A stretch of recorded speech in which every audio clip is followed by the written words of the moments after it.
नमस्कार। बिहार तक में आपका स्वागत है और मैं हूं सुजीत। चलिए, बिहार में मंत्रिमंडल विस्तार भी हो गया, मंत्रियों को विभाग भी बंट गए, किसी मंत्री की विभाग में कटौती की गई, किसी को आगे बढ़ाया गया। इसकी चर्चा भी हम करेंगे, लेकिन सबसे अहम चर्चा ये हो रही है कि क्या बिहार में बीजेपी बड़े भाई के रोल में आ गई है? क्या जेडीयू का कद छोटा हो गया है?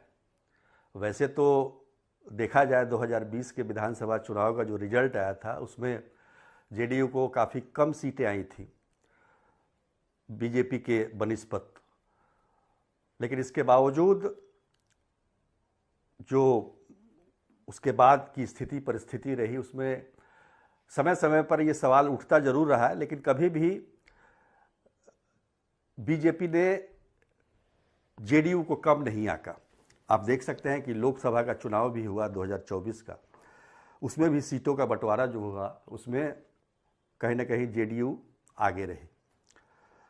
अब इसलिए कहा जा रहा है क्योंकि मंत्रिमंडल में 21 मंत्री बीजेपी कोटे के हैं और 13 मंत्री जेडीयू के कोटे के हैं। तो इसलिए कहा जा रहा है कि जेडीयू जो है वो छोटे भाई के रूप में आ गया है। हालांकि बिहार का जो इतिहास रहा है 2005 से, उसमें जेडीयू हमेशा से बड़े भाई के रोल में ही रहा है। 2005 में बात करें तो 141 सीटों पर चुनाव लड़ी थी जेडीयू और 102 सीटों पर बीजेपी। 2010 में भी यही आंकड़ा रहा था, लेकिन 2015 में जब महागठबंधन बना और जेडीयू और आरजेडी और प्लस कांग्रेस ने मिलकर चुनाव लड़ा था, तो उस समय 101 सीट पर जेडीयू और आरजेडी चुनाव लड़ी थी और बाकी सीटों पर कांग्रेस। तो सीटों का घटना वहीं से शुरू हो गया।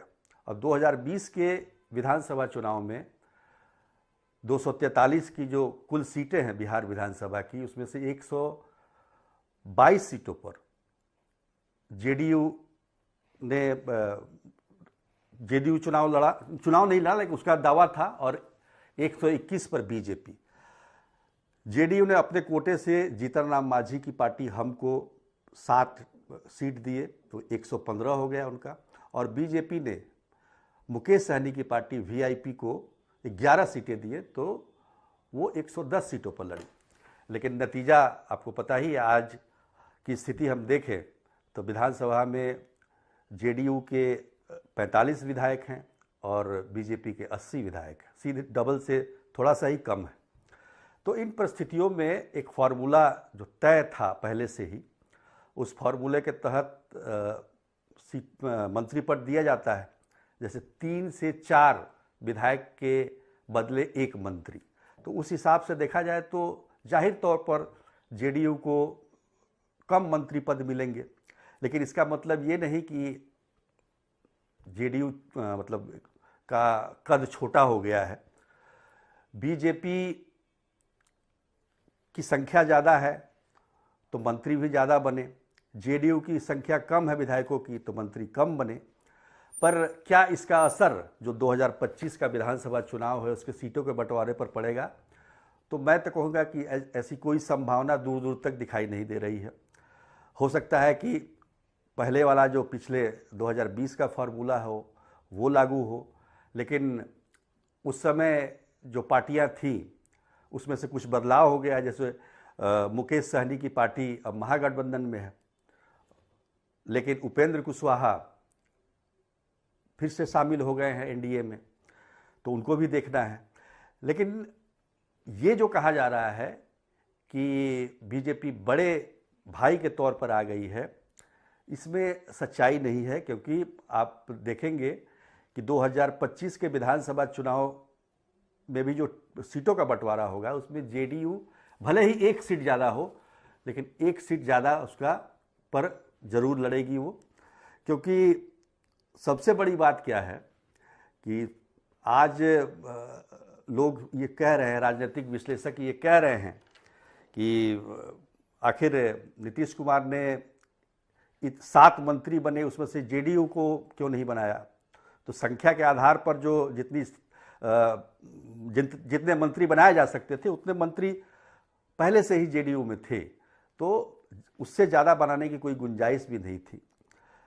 लेकिन दरिया दिली दिखाई नीतीश कुमार ने, और एक तरीके से बीजेपी और उनके कार्यकर्ताओं को या फिर जो बीजेपी के समर्थक हैं उनको फील गुड जरूर कराया है, इसमें कोई दो राय नहीं है। उनको लग रहा होगा कि क्योंकि ये पहला मौका है 2020 के 2005 से, 20 की बात कर रहा हूँ, 2005 के से जब से सत्ता में हैं नीतीश कुमार, पहला अवसर है कि 36 के 36 मंत्री पद भर दिए गए हैं।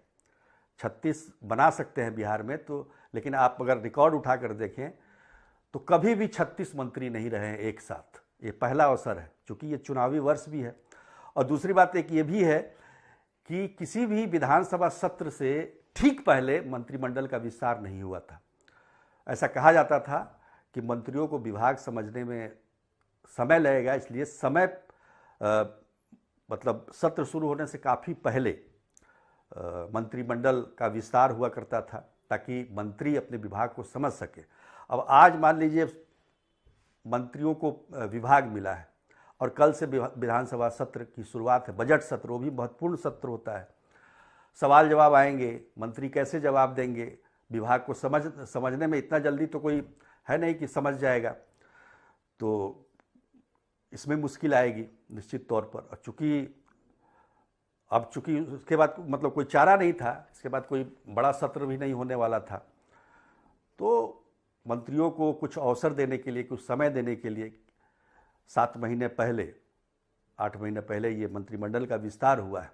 अब मंत्रिमंडल का विस्तार हुआ है तो एक तरफ तो कहा जा रहा है कि जेडीयू का कद छोटा हो गया है, जो कि हमारे हिसाब से नहीं है, क्योंकि लोग भूल जाते हैं कि केंद्र में जेडीयू का एक बड़ा आधार है, 12 सांसद हैं उनके, तो निश्चित तौर पर ये एक इसको नहीं भूलना चाहिए।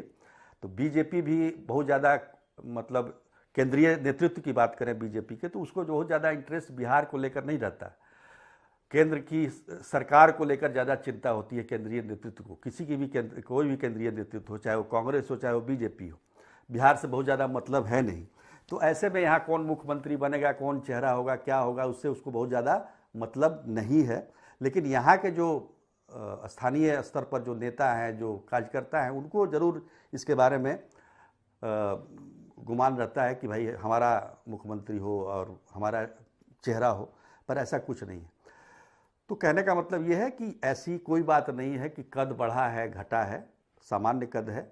2020 में झटका लगा था जेडीयू को, उसके कई कारण थे, आपको भी पता है। 2025 में ये कहा जा रहा है कि 225 सीट का टारगेट है। अब देखिए टारगेट, अगर टारगेट ये पूरा हो जाता है 2025 का, 225 का, तो कितने सीट बचेंगे? 243 में से 225 घटा दीजिए तो 18 सीटें बच रही हैं। और 2020 में 206 सीटें लाई थी एनडीए और 22 सीटों पर सिमट गई थी आरजेडी। तो खैर देखिए क्या होता है।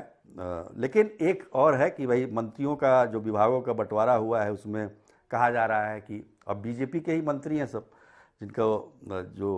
मंत्रियों को जिन्होंने शपथ ली है और जिनका विभाग बटा है। तो उसमें विजय सिन्हा, जो पहले उनके पास 4 विभाग हुआ करते थे, अब 2 पर आ गए हैं। मंगल पांडे को 2 था, कृषि और स्वास्थ्य, अब भी 2 है, स्वास्थ्य और विधि विभाग है उनके पास। संतोष कुमार सुमन, जीतन राम मांझी लगातार मांग कर रहे थे कि उनका एक और मंत्री पद मिलना चाहिए उनको, उनकी पार्टी को, लेकिन उनको जो संतोष कुमार सुमन हैं, उनके पास 3 विभाग हुआ करते थे, अब 1 पर आ गए हैं। बाकी नए चेहरे हैं, अब देखिए उनका काम कैसा रहता है। समय कम है, लेकिन रिजल्ट देंगे तभी आगे का, अगर सरकार बनती है तो उनको आगे भी मौका मिल सकता है। तो कुल मिलाकर हम देखें तो जो अभी की स्थिति है, बहुत ज़्यादा इसमें बदलाव नहीं है। लोग विधानसभा का जो चुनाव होने वाला है, सीट शेयरिंग पर भी इसका बहुत ज़्यादा असर नहीं होने वाला है। और मैंने जैसा कि पहले कहा कि 1 सीट ज़्यादा ही लड़ेगी जेडीयू, कम नहीं लड़ेगी। और ये छोटे भाई और बड़े भाई का जो राजनीति है, छोटे भाई और बड़े भाई की जो राजनीति है वो मीडिया में ज़्यादा है। वैसे देखा जाए कागज़ पर इसका बहुत ज़्यादा प्रभाव नहीं है। तो आज के लिए इतना ही, तब तक के लिए नमस्कार।